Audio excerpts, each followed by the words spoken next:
Jadi, saat saya makan di rumah ibu mertua, saya mencoba babat goreng. Saya langsung mikir, tapi kenapa bentuknya seperti handuk? Tapi ya udah, demi mencari menantu yang baik, saya ambil satu, masuk mulut.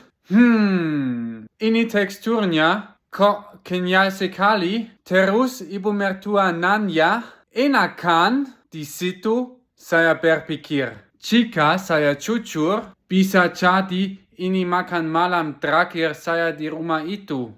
Ya bu, enak kok. Dan tanpa bertanya, ibu mertua mengambil babat dan menaruh di piring saya. Saya cuma bisa senyum sambil mikir, ini bukan makan, ini kontrak jangka panjang. Sejak saat itu, saya belajar. Kalau ibu mertua masak dan nanya, enak tidak? Itu bukan pertanyaan, itu jebakan.